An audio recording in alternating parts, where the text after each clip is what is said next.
Before I kick it back to you, I just want to take a minute to acknowledge the change in the FSS meeting formats going forward. So as you know, FSS is a committee of the overall Developmental Disability Advisory Council. You meet in smaller subcommittees, just like all of the other committees do. So prior to 2019, these meetings, some of you have been around that long and some of you haven't. Prior to 2019, we used to just meet at our building quarterly. There was a change in the law in 2019 where we made these meetings open and formal. We started renting out this room, renting other rooms, renting equipment, having all the additional layers of technology, bringing people in person. The rules around open meetings changed again since then, and we've sort of continued to support the meeting this way. But really in reflection with Gail and Kathy and the chairs of the DDAC have decided to pull the meetings back to being sort of easier. We can still use the building at 44 Holland if folks want to get together in person. People can still travel to come to that meeting if that's easier for you. But just decision was made to stop with all of the extra technology and quorum issues and all of that stuff that sort of has become unnecessary at this point.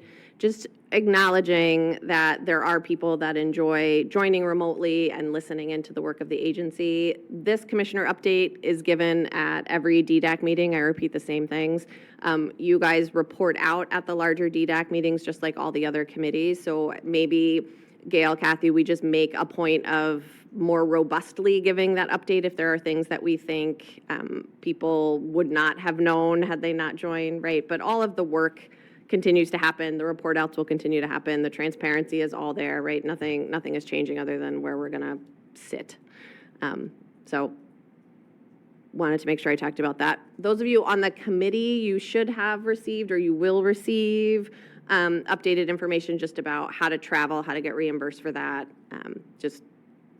I don't know whether it went out yet, but don't worry about that part. We'll get you where you need to be for those. All right. I think that's it. Did I miss anything? And also just say, I'm happy to keep coming to your meetings too, right? Like I will come to any of the committee meetings that invite me. You guys invite me, so I show up. And I'm happy to keep doing that whenever my schedule avails. So you've gained no additional access by sitting here, I promise you. All right, we'll hold you to it. All right. And look forward to seeing you more. I have a question here in Albany. Don? Yes, so can we go back to the open versus closed meeting? I'm confused. So is that meeting, I heard changed, is that meeting going to be closed to the public, open to the public? Like, what does that look like moving forward? Or is it just a location change? So not to get into the minutia of open meetings law and public officers law and all the things, right? When the law dictated that this meeting needed to be an open meeting, which is a term of art in law, it means that we have to be publicly noticing it, we have to make space in different locations, members of the public can come and give public comment, it's a formal thing. Because we're an advisory body, the law changed, and now we don't have to be formally open the way that I just described. So we don't have to broadcast to different locations and have the public come in and provide. So just like all of the other committees, you still meet, you still do all the things. We can still notice that there's a meeting. You can invite other people to join your committee meetings, right? But it just eliminates that public piece where other members show up, or other members of the public rather, show up and provide public comment at the end. They can still do that and should absolutely still do that at the DDAC meeting, right? So as a committee, you'll report out at the DDAC all of the things you did in your working meeting, just like all the other committees do currently. And then anyone who wants to provide public comment on that or on anything else that's covered during the DDAC meeting would provide public comment there instead of here at this meeting specifically. Does that help?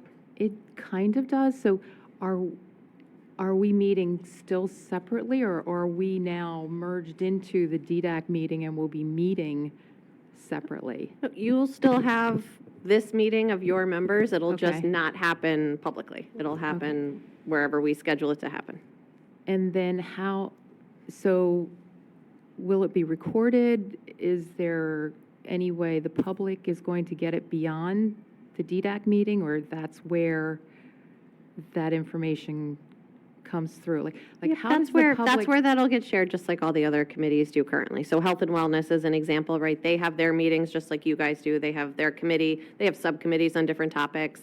They come to the DDAC meeting and give a report out of everything that they covered during their meetings, and then the members of the public can comment on anything that they have an interest in about that committee. Okay.